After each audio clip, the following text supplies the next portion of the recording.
빌립보서 1장 22절에서 26절입니다. 삶과 죽음이라는 제목으로 본문은 빌립보서 1장 22절에서 26절.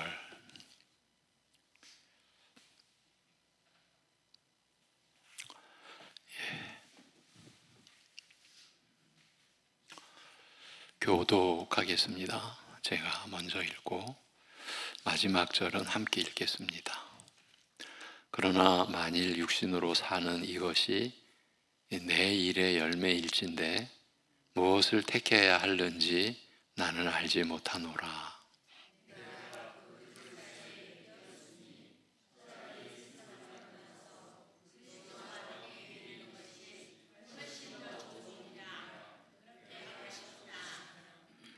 내가 육신으로 있는 것이 너희를 위하여 더 유익하리라.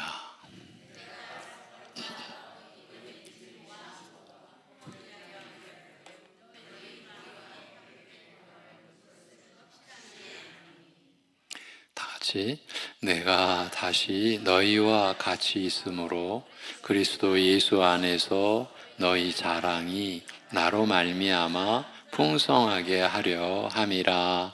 아멘. 21절에 이는 내게 사는 것이 그리스도니 죽는 것도 유익함이라는 이 본문으로 고난주간의 말씀을 전하면서 이 삶과 죽음에 대한 영적인 균형을 우리가 지닐 수 있는 이어지는 이 본문을 전해야 되겠구나, 그렇게 생각을 하고 오늘 이 본문을 가지고 삶과 죽음이라는 참 우리 인생으로서는 감당하기 어려운 주제를 이 짧은 시간에 오늘 본문을 통해서 나누고자 합니다. 그 21절 말씀은 앞에서 얘기했던 바 자기의 인생의 의미와 목적이, 살아가는 신자의 목적이 예수님이 자기 안에서 존귀히 여김 받기를 원하는 것에 있다는 그 주장이 어떻게 가능한지, 어떻게 사람 마음이 그런 생각을 가질 수 있는지 그 이유를 설명하는 부분이었습니다. 왜냐하면 내게 사는 것이 그리스도니 죽는 것도 유익하기 때문이다. 이렇게 21절이 구성되어 있습니다. 이 말씀은 결국 신자, 우리 그리스도인이란 뛰어나게 특별한 생존 방식으로, 그러니까 이 세상의 일반 인생이 아니라 뛰어나게 특별한 생존 방식으로 존재하는 자들이기 때문이라는 의미였습니다. 그리스도 예수와 하나 되는 연합을, 이게 뛰어나게 특별한 생존 방식이죠. 하나님의 아들이신 그리스도 예수와 하나 되는 연합을 이루어 모든 것을 함께 나누는 특별한 존재 방식을 가지고 인생을 사는 자들이기 때문에 그걸 알고 그 영적 진리를 믿는 자들은 살든지 죽든지 자기 몸에서 그리스도가 존귀히 되게 하려는 목적을 가지고 살 수 있는 자들이라, 그것이 나중에 결코 후회하지 않는 삶임을 밝혔습니다.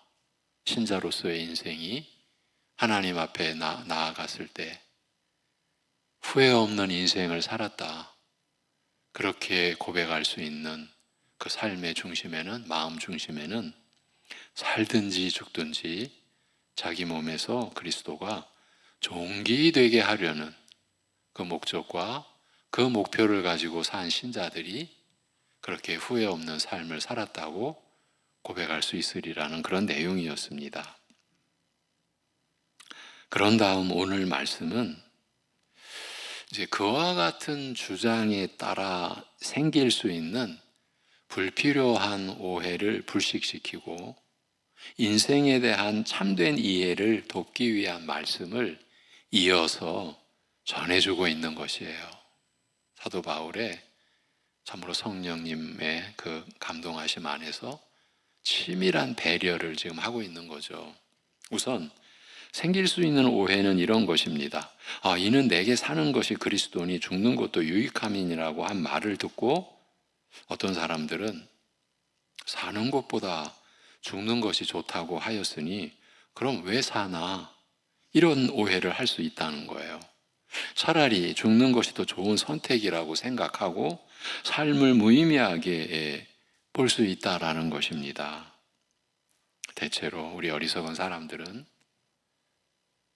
되게 극단적으로 생각하기를 좋아해서 세상의 색깔이 흑과 백, 두 가지만 있는 것처럼 여기는 이들이 많습니다. 둘 중에 하나만 좋다고 여기는 것입니다. 인생에 대한 관점도 마찬가지입니다. 어떤 사람은 죽음보다 사는 것이 더 좋다고 생각하며 죽음을 무슨 원수 보듯이 대합니다. 결코 대면하지 말아야 할 상대처럼 여깁니다.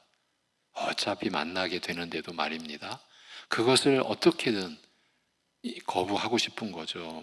반대로 어떤 사람들은 사는 것보다 죽는 것이 더 낫다고 생각하기도 합니다. 이 세상에는 아무 기대할 것이 없고 미련이 남아 있지 않으며 하루하루 숨쉬고 사는 것이 무의미하다고 생각하는 이들이 있습니다. 차라리 죽어버리면 모든 것을 잊어버리고 잠을 자듯 평안한 마음을 가질 수 있지 않을까 하는 생각을 갖고 사는 것이에요. 그러니까 살기 위해서 사는 게 아니죠. 그래서 죽기 위해 사는 거죠. 그래서 세상 사람들이 삶과 죽음에 대해 생각하는 경우들을 보면 극단적으로 나뉘는 것을 볼 수 있습니다. 어떤 사람은 생을 찬양하고 어떤 사람은 죽음을 찬양하며 어떤 사람은 삶을 냉소하고 어떤 사람은 죽음을 혐오하기도 합니다. 또한 죽음을 보는 관점들도 제각각입니다. 어떤 사람은 죽음을 알 수 없는 어둠의 영역으로만 보고 두려워하거나 증오하는 견해를 취하는 반면 어떤 사람은 대항할 수 없다는 사실 때문에 죽음이 자기를 찾아올 때 무조건 순응하고 인생을 체념해야 한다는 견해를 취하기도 하고 또 어떤 사람은 애써 두려워하기를 거부하고 체념하기보다는 항거해야 한다는 견해를 취하기도 합니다. 당당히 죽음을 맞이하겠다. 난 두려워하지 않겠다는 것이죠. 그게 일반적으로 세상에 존재하는 죽음에 대한 관점들이 아닐까 싶습니다. 두려워하거나 체념하거나 항거하거나 하는 것이죠. 주 예수 그리스도를 모르는 사람들은 누구나 그럴 수밖에 없습니다. 어떤 사람은 죽음 앞에 너무 용감한 행세를 하고 있는 사람들도 간혹 볼 수 있죠. 근데 그게 다 거짓인데 본인은 그 거짓이 자기에게는 진실인 줄로 아는 거죠. 그러나 오늘 말씀은 그리스도인들은, 우리 믿는 자들은 삶과 죽음에 대해서 특별히 균형 잡힌 실제를 가진 자들이고 또 그 점에 대해 분명한 인식을 가져야 한다는 그 사실을 말해주고 있습니다. 오늘 말씀의 요지는 그리스도인은 삶과 죽음에 대한 관계를 어떻게 정의할 수 있는 이들인가? 삶과 죽음의 균형을 어떻게 갖고 있는가? 삶과 죽음에서 무게중심을 어디에 두고 사는 자들인가? 이런 점에 대해 말씀하시는 것입니다. 먼저 바울 사도는 자기의 삶, 자기의 형편을 직접적으로 예로 들어서 그 점을 이제 설명하려고 합니다. 이건 단순히 이론적이거나 책에만 있는 논리적 문제가 아니라 자기의 실제 삶을 주도하는 삶의 교리, 생명의 교리라는 그런 의미의 진술을 하고 있는 겁니다. 좀 탁상 공론이 아닙니다. 지금 자신이 처하여 있는 그 실제 상황에서의 그 구체적인 삶을 주도하는 주님의 은혜 안에서 자기를 주도하고 있는 생명의 교리, 그거를 지금 서술해 가고 있는 거예요. 모든 삶에 실제로 적용시킬 수 있는, 사람의 실제의 삶을 주도하고 규정하는 살아있는 가르침이라는 말이에요. 바울만의 것이지. 여러분, 성경은 그런 의도로 쓰여진 책이 아니에요. 이 성경을 기록한 하나님의 그 도구된 사람들에게 그런 은혜를 주신 것은 우리 교회를 위한 것이고 우리를 위한 것이죠. 그리고 그 기록자들은, 성경의 저자들은 그 사실을 너무나 분명히 알고 있었고요. 내 게 아니다. 내가 지금 쓰는 게 아니다. 물론 본인들이 쓰면서도 내 게 아니다. 나만을 위한 것이 아니다. 그걸 너무나 분명히 알고 있었던 거죠. 그러니까 성경 어디를 봐도 성경 저자들이 자기를 드러내거나 자기를 자랑하려고 하거나 그런 부분이 없지 않습니까? 그러니까 여기서 지금 바울 사도가 자신의 실제 삶을 주도하는 이 생명의 교리가 내 것이야, 이걸 지금 자랑하는 게 아니라 바울과 함께 믿음에 참여하는, 동일하게 보배로운 믿음을 받고 있는, 그래서 교회를 이루는 모두에게 지금 적용되는 가르침이라는 거죠. 살아있는 가르침이라는 거죠. 22절입니다. 그러나 만일 육신으로 사는 이것이 내 일의 열매일진데 무엇을 택해야 하는지 나는 알지 못하노라. 여기서 만일 육신으로 사는 이것이 내 일의 열매일진데 라는 이 말씀은, 만일 바울이 석방되어 지금 감옥에 있는 처지죠. 지금 죽음에, 매일매일 죽음의 위협 속에 있는 지금 처지거든요. 그런데 만일 바울이 석방되어 이곳 지상에서의 생활이 연장된다면, 지속된다면, 그래서 복음을 더욱 폭넓게 전파할 기회를 갖게 된다면 이런 뜻입니다. 만일 육신으로 사는 이것이 내일의 열매일진데, 만일 내가 이 감옥에서 석방되어 본래의 삶이 지속된다면, 그래서 복음을 더욱 폭넓게 전파할 기회를 갖게 된다면 이런 뜻입니다. 그런 상황이, 그런 일이 주어진다면 무엇을 가리는지 나는 알지 못하노라. 무엇을 선택해야 할지 모르겠다는 것입니다. 그럴 때는 사는 것이 좋은지 죽는 것이 좋은지 어떤 것을 좋아해야 할지 모르겠다라는 것이에요. 지금 무엇을 선택해야 하는지, 전에 번역으로는 가리는지, 뭐를 가려요? 삶과 죽음 중에서, 죽음과 삶 중에서 뭘 선택해야 할지 나는 모르겠다. 사도는 생사를 넘나드는 위험한 고비에 처해 있었으며, 이것이 지금 사실은 바울 사도에게 생사를 넘나드는 위험한 고비는 우리가 어쩌면 일상으로 살아가듯이 지금 이렇게 접했던 위기 속에 있었던, 그리고 지금도 그 위기 속에 있는 바울이거든요. 그렇게 처해 있었으며 지금 막 죽음의 문턱을 넘어서려는 두려운 입장이었습니다. 그러나 그 자체는 그에게 두려운 일이 아니었습니다. 이 빌립보서의 별명이 뭡니까? 기쁨의 서신이잖아요. 기뻐하라. 다시 말하노니 기뻐하라. 주 안에서 기뻐하라. 아니, 본인이 기쁨 없이 그렇게 쓸 수 있었겠습니까? 지금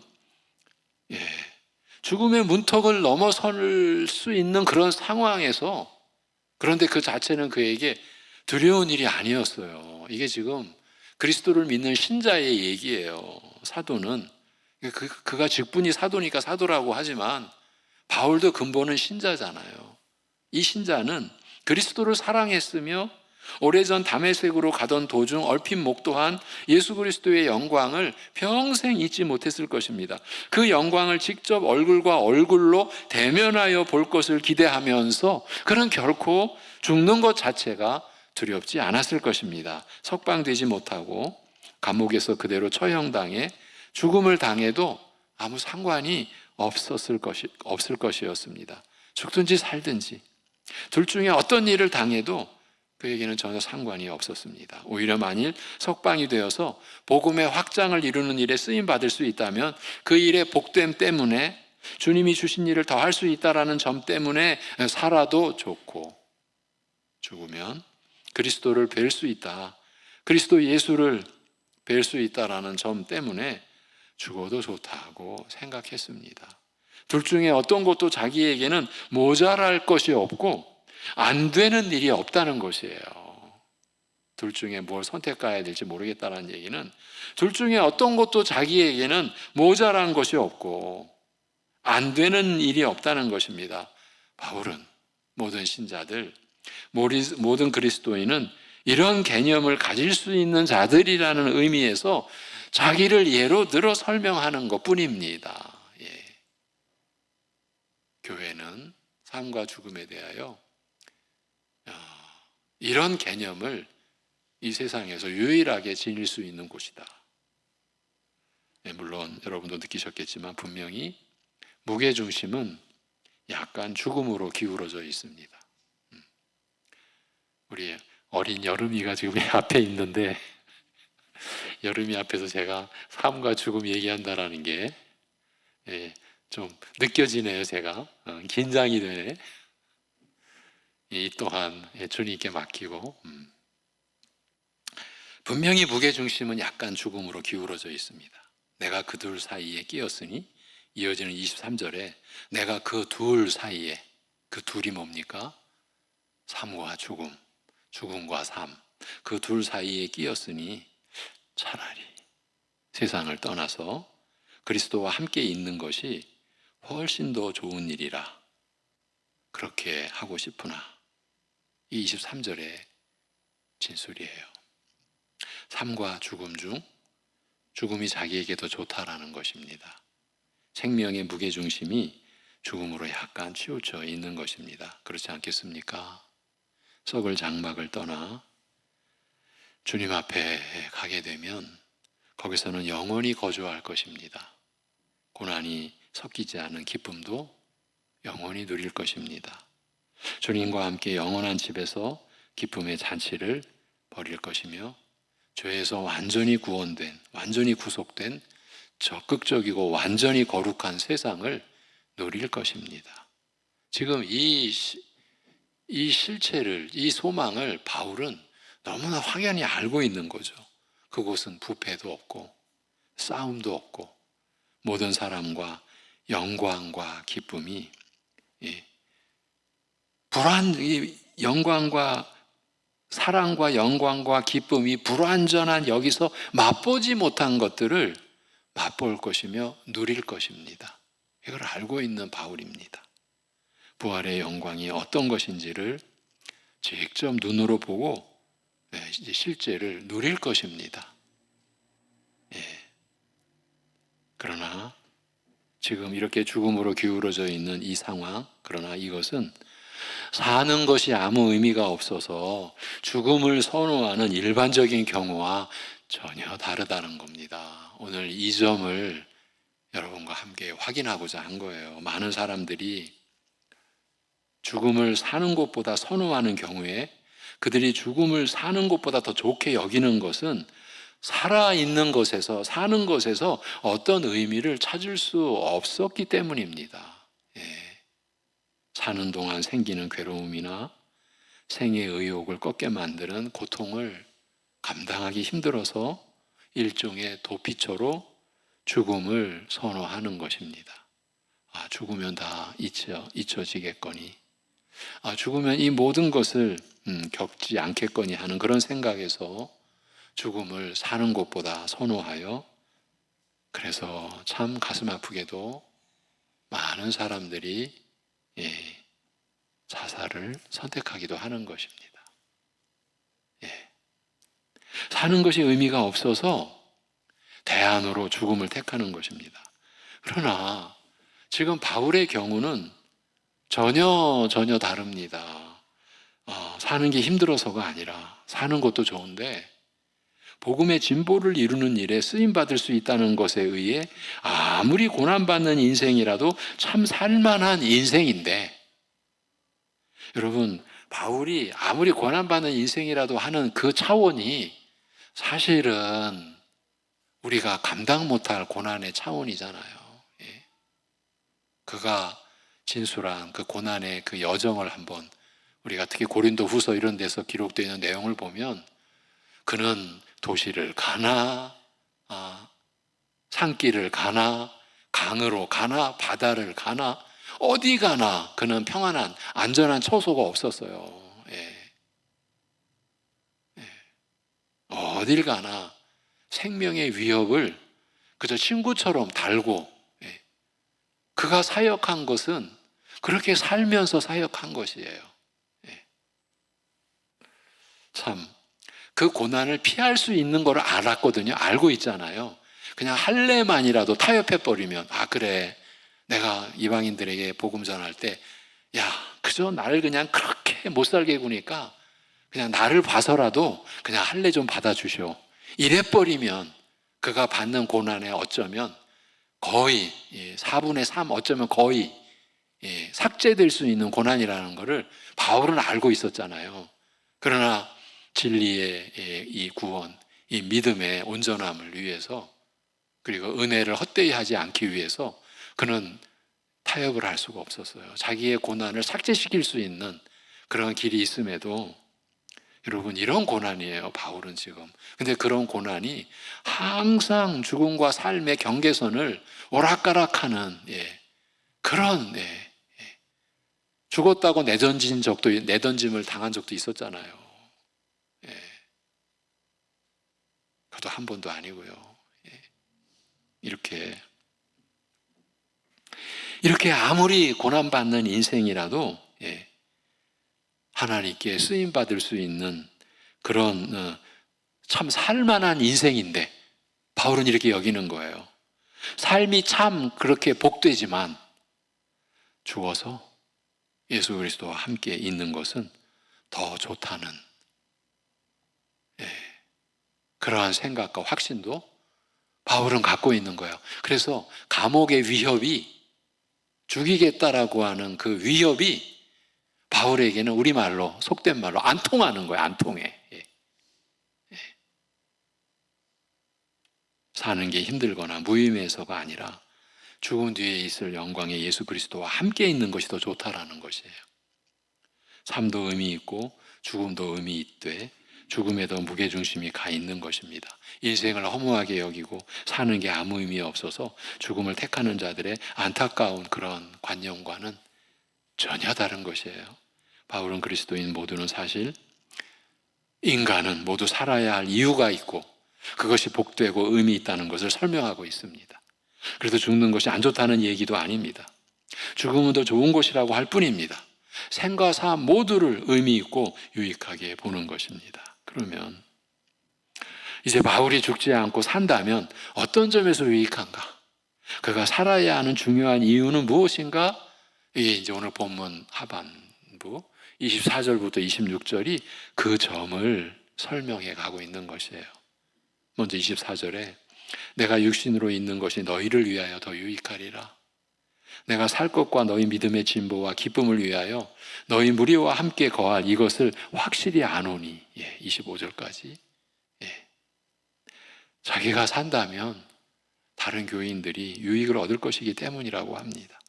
바울이 있으면 다른 사람들이 재미있다거나 돈을 많이 벌게 된다거나 하는 그런 이유들이 아닙니다. 그런 세상적 욕망에, 세상적 기복에 그런 요인들로 지금 내가 있으면 너희들이 유익하다 이런 관점이 아닙니다. 바울은 그들에게 우리 인간에게 더 본질적으로 필요한 것, 그 믿음의 진보와 주님 안에서의 기쁨을 갖게 하는 것이 참된 유익이라고 말하고 있습니다. 자기가 이 죽음의 위협 속에서 산다면, 감옥에서 풀려난다면 그런 데서 의미를 찾고 사는 보람을 가질 수 있기 때문에 사는 것이 의미가 있다라는 것입니다. 또 26절에 내가 다시 너희와 같이 있으므로 그리스도 예수 안에서 너희 자랑이 나로 말미암아 풍성하게 하려 함이라고 합니다. 감옥에서 석방되어 다시 빌립보 교인들과 같이 있게 된다면 나중에 주님 앞에 가서 자랑거리가 풍성하게 되는 유익이 있다는 그런 말입니다. 이 말씀은 주님 앞에 가서 소위 우리식으로 자랑질 해야 된다는 그런 의미가 아닙니다. 예. 내가 이렇게 해서 내가 또 뭘 많이 또 소유해서 내가 이 세상에서 대접을 많이 받아서 예수님 나 잘 살다 왔죠? 그렇게 자랑질 한다는 그런 의미가 아닙니다. 여러분, 우리 인생은 사람은 예수님 앞에서 사람에게 하듯 자랑할 것이 하나도 없는 자들이에요. 자랑할 것이 애초가 없는 자들이에요, 우리가. 아니, 죽은 것을 살려 사람 되게 하신 분이 예수님이신데 그분 앞에서 무엇을 자랑하겠습니까? 예. 죄의 허물로 죽었던 우리를 살리셔서, 그것도 그 주님의 죽음으로 우리의 죽음을 죽여서, 그분의 죽음으로 우리의 죽음을 죽여서 우리를 사람 되게 살려 사람 되게 하신 분 앞에서, 그분이 예수님이신데 그분 앞에서 우리가 뭘 자랑하겠어요. 그래서 빌립보서의 뒤에 가면은, 근데 바울은 예수님을 만나기 전에는 자랑할 게 많았잖아요. 근데 그것들이 뭘로? 배설물로. 여기서 말하는 자랑이란 자기 인생이 헛되지 아니하고 살아있는 의미가 있었다고 주님께 고할 수 있으리라는 것이에요. 제가 주님 안에서 그나마 헛되이 살지 않고 제가 살아있을 충분한 이유가 있는 것을 알고 주님 안에서 주님 때문에 그렇게 살았습니다. 그렇게 고할 수 있으리라는 것이에요. 주님 덕분에 제 인생이 의미가 있었습니다. 아무리 고생을 많이 하고 힘든 여정이었더라도 인생은 참 살만한 여행길이었습니다 라고 아랠 수 있으리라는 그 말이에요. 주님 앞에서 하는 자랑은 여러분 그런 것이에요.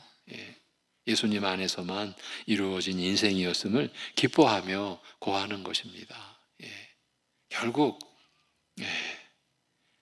인생에 의미가 있었다라는 것도 결국은 주님의 공로죠. 주님 덕분에, 주님 때문에, 주님 안에서. 주님이 아니셨다면 제 인생은 쓰레기만도 못한 만물의 찢기와도 같은 그런 존재에 불과했을 것입니다. 그래서 빌립보서 2장 16절에서 생명의 말씀을 밝혀 나의 다름질이 헛되지 아니하고 수고도 헛되지 아니하므로 그리스도의 날에 내가 자랑할 것이 있게 하려 함이라고 그렇게 바울이 고백한 것과 같은 그런 내용이죠. 그가 이 땅에서 걸었던 인생과 수고했던 모든 것이 헛되지 않았다는 것이 빌립보 교인들의 믿음의 진보와 기쁨을 통해 확인받게 되는 데서 자신의 발걸음이 헛되지 않았다는 것을 헛되지 않았다는 것이 확인된다라는 것이에요. 바울에게는 바로 그것이 자기 인생을 의미 있게 하고 살아있을 이유를 제공해 주는 내용물이었어요. 뭐가 느껴집니까? 바울 자신을 위한 거는 하나도 없잖아요. 바울 자신을 위한 거는 다 배제가 되어 있잖아요. 우리 인생이, 우리 신자된 인생이 그렇게 지금 변화되어져 가는 거예요. 자기 아닌 주님을 위하여. 근데 그 우리가 주님을 위한 삶이 바로 남을 위하여서죠. 그 남의 제일 앞장서는 것은 여러분과 늘 함께 있는 가족이 되시겠죠. 그렇게 위하는 것에서도 내용이 있는 거죠. 사람들은 누구를 위한다라고 할 때 그 안에는 계산이 있죠. 계산. 내가 이렇게 위하면 계산을 하는 거죠. 그러면 언젠가는 뭔가가, 그렇죠? 이게 세상의 계산, 이해관계라는 거죠. 이런 것과 완전히 지금 바울은 우리 신자들이 걸어가는 길은 구별되는 거죠. 달라지는 거죠. 베풀었는데 나에게 돌아올 것을 점점 기대하지 않게 되는 거죠. 지금 그 길을 바울은 가고 있고 우리 모든 신자들이 갈 것이고, 그런 인생이 하나님 앞에서 의미 있는 인생이다. 예. 그래서 힘들어도 사는 것이 유익이라고 그렇게 말할 수 있다라는 것이에요. 예. 여러분, 자기의 수고를 통해 그 수고가 죽음의 위협까지 끊임없는 그런 고난, 그런 수고예요. 그 수고를 통해 교인들의 믿음의 진보와 믿음 안에서 기뻐하는 모습이 훗날 주님 앞에 섰을 때 자기 인생이 의미 있는 인생이었음을 고할 수 있는 이유이기 때문에 힘들어도 사는 것이 유익이라고 말할 수 있다는 것입니다. 굳이 경중을 따지자면 죽어서 주님과 함께 있게 되는 그 영광이 더 크고 아름다움을 부인할 수 없지만, 그런 의미 있는 일들을 위해 일할 수 있다는 것 때문에 살아있는 것도, 사는 것도 의미 있는 일이다. 나의 삶과 죽음에 대한 개념은 그렇다. 믿는 여러분들도 모두 다 마찬가지다. 지금 이런 얘기를 하는 것이에요. 이와 같은 이유로 인해 바울은 삶과 죽음이 모두 다 의미 있는 것임을 알려주고 있습니다. 물론 죽음에도 무게중심이 가 있지만 그는 결코 사는 것을 소홀히 여기지 않고 있습니다. 오히려 그리스도 예수 안에서 진리를 따라 잘 사는 것이 죽음 이후의 삶도 복될 것임을 알려주고 있습니다. 바울은 그와 같은 의미를 따라 자기의 삶이 이루어지고 있음을 지금 언급하고 있습니다. 여기서 바울이 주장하려는 요점을 우리 교회가 분명히 소유해야 합니다. 그는 사는 것을 혐오하지 않습니다. 무의미하다고 내팽개치지 않습니다. 또 사는 것이 전부라고도 얘기하지 않습니다. 죽는 것에 대해서도 마찬가지입니다. 죽는 것이 사는 것보다 유익하다고 얘기하는 이 말은 결코 삶이 무의미하기 때문이 아닙니다. 그는 사의 찬미가를 부르고 있지 않습니다. 무신론자들이 흔히 갖는 것처럼 죽음은 망각의 바다이니 살아서 고뇌를 느끼는 것보다 거기가 더 나을 것이라고 막연하게 믿고 죽음을 택하는 그런 류의 사고방식이 전혀 절대 아닙니다. 지금 사도는 인류가 가질 수 있는 최고의 진실을 지금 말하고 있는 것이에요. 사람에게 있어서 삶과 죽음은 어떤 의미가 있는가? 무엇 때문에 살아야 하고 왜 죽음도 또 나쁘지 않은가? 죽음이 좋다고 해도 어떤 의미에서 좋은 것인가? 여러분, 지금 삶과 죽음이 다 그 진리 안에서 거론되고 있는 거예요. 이런 거에 대해서 바울은 지금, 사도는 지금 가장 균형 잡힌 이 생명의 원리를 제시하고 있는 것입니다. 모두가 이 가르침을 소유하고 따르기만 하면 사는 이유를 알고 의미 있게 살 수 있고 죽음도 두려워하지 않고 또 무턱대고 사모하지도 않는 그런 가장 복된 진실을 지금 말하고 있는 것입니다. 삶을 절대로 무의미하게 여기지 않으면서도 죽음을 더 가치 있게 여기는 이런 시각은 이 세상에서는 절대 찾아볼 수 없는 진실입니다. 오직 부활하신 예수 그리스도 안에서만 주어지는 놀라운 특권이자 은혜이며, 또 그 사실을 믿는 모든 사람의 인생을 의미 있게 살 수 있도록 도와주는 진리의 말씀인 것입니다. 제가 고난주간 이 빌립보서 1장 21절의 말씀을 전하면서 이 삶과 죽음에 대한 균형의 말씀을, 이어지는 말씀을 그래서 꼭 함께 나눠야 되겠다 해서 오늘 여러분과 나누고 있는 거예요. 바울은 이런 교리를 머리로만 알고 있지 않았습니다. 지금 감옥에 갇혀 있는 자신의 현실을 이러한 진리의 말씀에 비추어 보고 자기의 실제 삶이 이런 진리의 인도를 받게 하였습니다. 여러분, 바울은 환경만이 아니죠. 자기 육신에 가시를 지금, 그것도 하나님이 명하셔서 자고하지 않도록. 받은 계시가 너무 뛰어나고 많아서 교만하지 않도록 바울은 육체의 가시를 지니고 살았어요. 이 가시는 육체적인 아픔이에요. 실제로. 예. 이걸 벗어날 수가 없었어요. 하나님 앞에 3번 간구했다라는 것은 그때 응답이 뭐예요? 내 은혜가 너에게 족하다. 은혜가 족하다. 그 가시를, 육체의 가시를 그냥 지닌 채로 사는 것이 주님의 은혜였어요. 그게 족한 은혜였어요. 부족한 은혜가 아니라. 바울은 이 하나님의 뜻을 그대로 믿음으로 수용한 거죠. 여러분, 이 육체의 가시 얘기가 언제 나옵니까? 삼층천의 그 환상을 본 그 얘기 속에 나오는 거잖아요.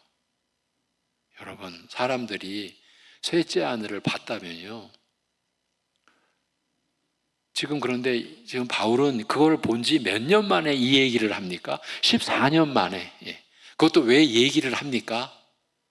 사람들이 뭔가 자기만이 갖고 있는 영적인 것, 체험한 것 가지고 자랑질하면서 교회를 어지럽히고 신앙을 파괴하니까 무익하나마 나도 체험이 있다.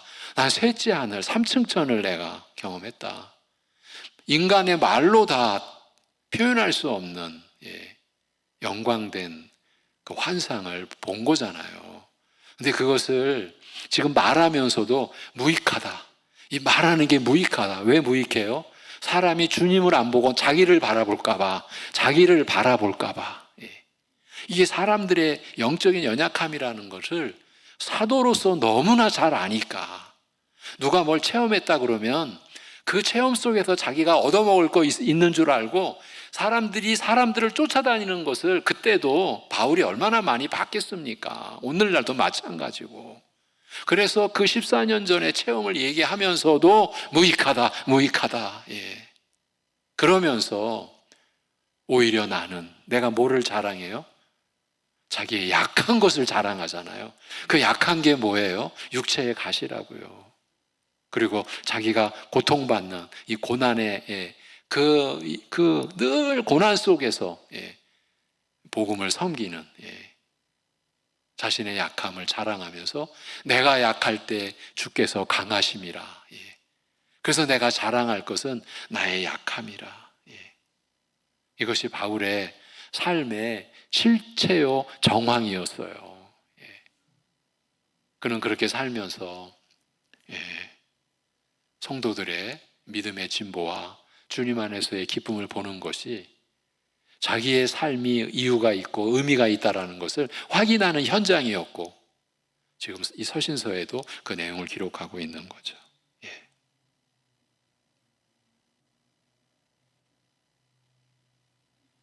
그래서 그는 고난 중에도 기뻐할 수 있었던 것이에요.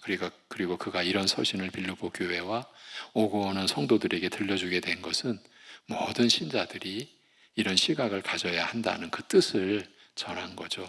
바울처럼 삶과 죽음에 대한 균형 잡힌 시각을 가지고 살 때 그가 감옥에서도 잃지 않았던 기쁨을 함께 가질 수 있을 것이며 삶과 죽음에 대한 이와 같은 바른 이해가 훗날 예수님 앞에서 인생이 결코 무의미하지 않았으며 어떤 일을 당해도 내 살았던 삶의 날이 결코 후회되지 않는 인생이었다고 고백할 수 있으리라. 그런 지식을 갖고 살고 있기 때문에 죽는 것도 유익하다고 말할 수 있고 살든지 죽든지 내 몸에서 그리스도께서 존귀히 되게 하는 것이 내 인생의 목적이요 보람으로 알고 살 수 있다는 말이에요. 삶과 죽음의 의미에 대해 이런 가르침대로 이런 가르침을 갖고 있는 자들이야말로 가장 지혜로운 자들이며 그 지혜는 모든 신자, 모든 그리스도인이 다 가져야 하는 진리의 지식인 것입니다. 우리 삶이 그런 진리 안에서만 의미 있는 인생이 될 수 있다. 그 가르침의 말씀을 우리가 오늘 받은 거예요. 이러한 가르침 안에 우리 교회가 견고하게 세워져 가고 교회 안에 지체된 우리 성도들이 이러한 진리의 가르침으로 세워져 가면서 실제로 삶이 그런 가르침대로 변화되어 가고 풍성해져 가고. 예. 뭐가 풍성해져 가요?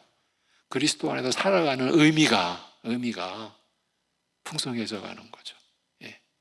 그 풍성해져 가는 그 가장 핵심은 나 같은 죄인, 그러나 의롭다 여겨주신 나를 통하여 내 안에서 주님께서 존귀히 여김을 받으시는 것. 그게 바로 주님께서 가르쳐 주신 기도죠. 이름이 거룩히 여김을 받으시옵고. 그렇죠? 나 같은 것을 통해서 하나님께서 영광을 받으시기를 우리가 구하는 거죠. 여러분, 이것이 무슨 특별한 신자에게 허락된 무슨 특급 신자에게 주어진 혜택이 아니라 우리 같이 이렇게 일반 신자, 평범한 신자들에게 하나님이 주신 천국의 영광이고, 그 천국의 영광을 연약한 육신 속에서 우리가 체험하며 살도록 하나님이 우리에게 주신 은혜라는 것을 우리 기억하고 살아가기를 기원합니다. 기도하겠습니다. 하나님 아버지, 삶과 죽음, 사람으로서는 그 누구도 확신을 가지고 말할 수 없는 그런 내용을 하나님 말씀 안에서, 그리고 그 삶과 죽음의 균형 잡힌 믿음 안에서의 확신과 균형 잡힌 그런 그 입장을 가지고 먼저 살았던 바울 사도를 통해 우리 신자가 가져야 할 삶과 죽음에 대한 자세 가르쳐 주셔서 감사합니다. 성령께서 이 말씀이, 이 가르침이 사랑하는 우리 성도들 심령 속에 새겨지는, 지워지지 않고 새겨지는 말씀 되게 은혜 내려 주시옵소서. 죽음으로 우리를 위협하는 사단의 세력 앞에서 이미 십자가 위에서 그 죽음을 파괴한, 부활하심으로써 그 자신의 죽음으로 죽음을 파괴하고 사단이 가지고 휘둘렀던 사망 권세가 이미 깨진 그 사실을 우리가 알고 죽음의 위협 앞에서도 결코 우리가 뒤로 물러나지 아니하고, 그리고 거짓된 인생의 어떤 마치 세상 속의 인생이 뭔가 사람에게 뭔가 진정 유익한 것을 줄 것처럼 여기는, 그래서 거짓된 복, 거짓된 미래, 그런 것들에 휩쓸리지 않고 오직 우리 안에서 내게 사시는 그리스도께서 내 안에서 존귀 되기를 원하는, 오직 주님의 뜻이 이루어지고 하나님의 나라가 임하고 하나님의 이름이 거룩히 여김받기를 원하는 그러한 인생의 목적을 가지고 우리가 주님을 위하여, 서로를 위하여 살아감으로 살아가야 할 이유가 있고 의미가 있는 그 삶을, 그리고 먼 훗날 주님 앞에서 주님 덕분에 의미 있는 인생을 살았고 헛되이 살지 않았습니다라고 고백할 수 있는 우리 모두가 되게 우리를 인도하여 주시옵소서. 지금도 많은 역경과 환난과 고난 속에서 어쩌면 왜 살아야 하는지 삶의 의미와 이유를 잃어버린 상황 속에서도, 그런 상황 속에서도 하나님께서 하나님의 생명으로 하루하루 살게 해주시는 하나님의 뜻이 우리의 뜻보다 훨씬 그 고귀하고 높은 뜻이 우리에게 주어져 있음을 믿게 하여 주옵시고, 그 믿음이 그 심령 안에서 일어나게 하여 주옵시고, 그런 역경과 고난 속에서도 주님이 주신 생명으로 하루하루 주님의 뜻을 붙잡고 살아갈 수 있는 인생이 되게 역사하여 주시옵소서. 아버지 하나님, 우리 자녀들이 우리 교회와 가정에서 교회 학교를 통해서 우리 자녀들에게 이러한 인생관이, 이러한 가치관이 이들에게 주어지고 이들에게 이러한 가치관이 세워지는 그러한 교회 학교로, 그러한 교회로, 그러한 성도의 가정으로 일어나는 교회 되게 은혜 내려 주시옵소서. 우리 주 예수 그리스도의 이름으로 기도하옵나이다. 아멘.